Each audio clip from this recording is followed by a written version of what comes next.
Healthy eating advice is often centered around eating more vegetables. But if you have taste or texture challenges around vegetables, or you simply don't like them, then working to improve your diet and improve your health can feel really inaccessible and often become synonymous with sacrifice and deprivation. So if you really want to eat in a way that supports your physical health and makes you feel good but doesn't give you the ick, then this video is for you. But real quick, if you're new here, hi, I'm Natalie Fox. I'm a registered dietitian and I help people with ADHD and other types of neurodivergence figure out ways to nourish themselves that feels good, easy, that works with their brain, and to help them cultivate a relationship with food that maybe feels a little bit less fraught. So that said, in this video, we're going to talk about how to make vegetables more enjoyable so that you actually want to eat them, how to include them in a way that is much more sensory friendly if they give you the ick, and also how to eat well without vegetables at all if those are just not in the cards for you. So I think that's quite enough intro. Let's go down to my kitchen and get into it. Okay, so if you want to start working on eating more vegetables, the first and most obvious strategy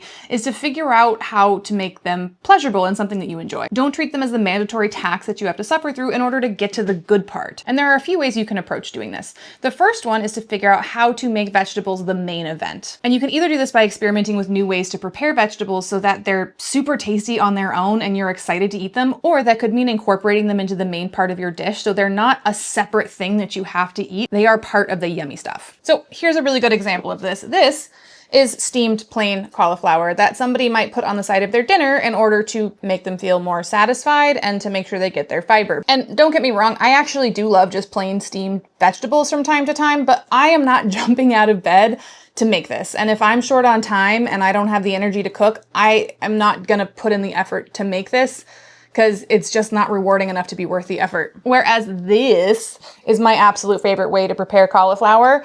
I crave this, I look forward to this, I am down to put in the effort because it tastes fantastic. And this is super simple to make. I'll put the recipe below. I could and have eaten an entire head of cauliflower because it was seasoned like this. And I'm low-key sad that I steamed this for the example because, well, this is just not this. Now, really quick, I want to interject that a really big barrier to this first method for including more vegetables, and this is very specific to my ADHD friends, is that trying to figure out what vegetables you like and how to prepare them in a way that you like requires planning and effort and a little bit of systematic thought, which can be really challenging if you have challenges with executive function. So if that is you and the idea of embarking on that journey feels really overwhelming because you don't know where to start, a really accessible way to start is to use restaurants for inspiration. When you go out, are there vegetable dishes that you like? Are there sides that you like? Are there ways that they're being prepared that are much more tolerable and enjoyable for you? Can you take note of when that occurs and then try to go home and figure out a way to make it for yourself? And I also want to say that it's okay to not do that home experimentation also. You can just get vegetable sides at restaurants and that is perfectly acceptable. But if you're somebody who wants to cook more at home and not spend so much on restaurants out, but the idea of meal planning, grocery shopping, cooking, cleaning, and all of those things just is a huge pile of tasks that is something that your brain is really resistant to engaging in, then maybe check out my ADHD Guide to Getting Fed. It is a comprehensive course that walks through every aspect of the getting fed process and guides you through a series of workshops on how to make it work better with your ADHD brain so that it's not such a mess. Check out the link for that in the description box. The second strategy is to add a really flavorful sauce or dip. Now, this is a strategy that's not new to anybody. Most people know this, but they often dismiss it because they've been told somewhere on the internet that dipping your carrots into something pleasurable like ranch dressing ruins the carrots. And that might be true if the only factor you're considering in terms of the healthfulness of vegetables is their calorie content. But vegetables provide a lot of other health benefits outside of adding bulk to your meal so that you can make it more calorie dilute. They are full of fiber, vitamins, minerals, antioxidants, a lot of things that help our bodies feel good and function well. And adding a tasty sauce so that you actually enjoy them is not detracting from those benefits. In fact, having a dip or a sauce that has fat in it will help the nutrients in vegetables digest better and more completely. And if you're still feeling hesitant to adding those sauces and dressings back in, it's helpful to rely on your lived experience. If you weren't having the carrots and ranch dressing, for example, what would you be snacking on instead? And is that actually going to be more in line with your health goals? chances are it's not. Now, if you've tried vegetables a lot of ways and they're still just not your jam, maybe you have taste or texture issues with them, or you just don't have the time, energy, and spoons available to embark in cooking projects to figure out new ways that are enjoyable, then the second strategy that you can use is to incorporate vegetables in a way that is going to incorporate more seamlessly into the dish so you don't notice them as much. And there are 3 really great ways to do that. The first one is to use riced vegetables. Oh shoot, hold on. Okay, take 2. So the first strategy is to use riced vegetables. You can find these in the freezer section. There's a lot of different brands that make them. Some of them are even pre-seasoned, which can be nice. This is a cauliflower and sweet potato mix, and this one is a cauliflower and broccoli mix. And these are chopped so finely that they're gonna incorporate really well into anything you're cooking without you necessarily noticing the taste or texture. They're gonna just blend into the background of the sauce. Now, having these frozen in your freezer ready to go is absolutely the easiest and most convenient option. If you wanna have a specific blend though, you can make them using a food processor. Option number 2 is to use grated vegetables. I find that this works best with things like summer squash or carrots. But again, what you're doing is creating small enough pieces that the taste and texture is not as noticeable. And to get your grated vegetables, you can either do the low-tech, high-effort method of using a box grater. You can very quickly and easily put it through a food processor, but that does require more dishes. Or for certain vegetables like carrots, you can buy them pre-grated.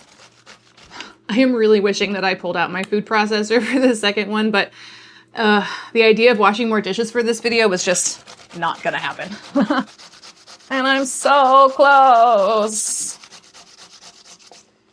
Success. Option number 3 is to have those veggies blended. Now, this one is probably one of the most used options, so a lot of people will blend extra veggies into tomato sauce, for example, but it's also one that probably gets the most overlooked and gets the most shade because a lot of people won't consider tomato sauce a vegetable source unless they've added other vegetables. And I want to show you why that's faulty logic. Most people eating this meal probably wouldn't feel like they're eating any vegetables, but people eating this meal would think that they've done an A+ job. And the amount of tomato that's in both of these dishes is actually about the same. The only real difference between these is that this has been cooked and some of the water content of the tomatoes have been removed. But all of the fiber, vitamins, and minerals are the same. Does that mean that we shouldn't be adding extra vegetables to our tomato marinara sauce because we've done it?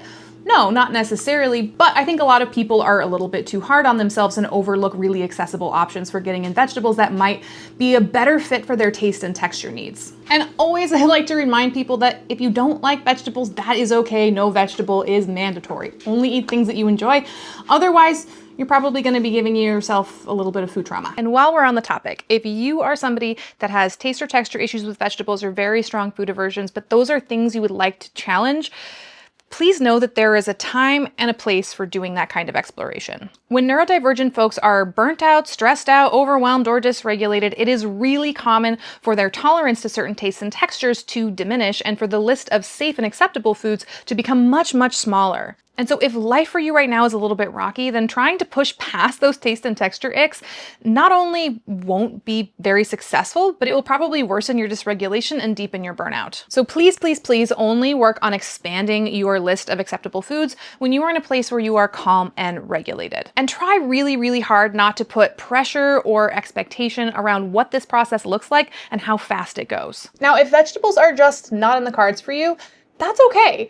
We want to keep in mind that the benefits that we're getting from vegetables are largely fiber, fruits, vegetables, minerals, fiber, vitamins, minerals, and antioxidants. And there are other places where you can get those things in your diet if vegetables don't feel like they're in the cards for you. So here are some other things you can focus on instead. We have things like nuts and seeds, whole grains. So this will be things like oatmeal, brown rice, wild rice, quinoa, barley, any of those kinds of things, as long as they're whole and there's still fiber included. You could also do things like protein pasta, whole wheat pasta, both of which are going to have a little bit more fiber than you would get in a white pasta, or you can do things like whole wheat crackers. Now, things like white bread, white rice, and white pasta are still okay to include, but they're not necessarily going to fulfill some of the same nutritional benefits that you would get from vegetables. Then we have the beans category. So this could be things like lentils, and there are a lot of different types of lentils. If you don't like the texture of beans, then red lentils can be a really good way to go because it's something that often dissolves when cooking and it cooks more quickly.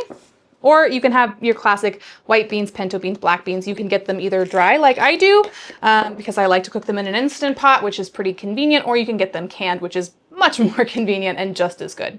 There's also fruits. Don't buy the hype that fruit is full of sugar and it's not good for you. Fruit is amazing for you.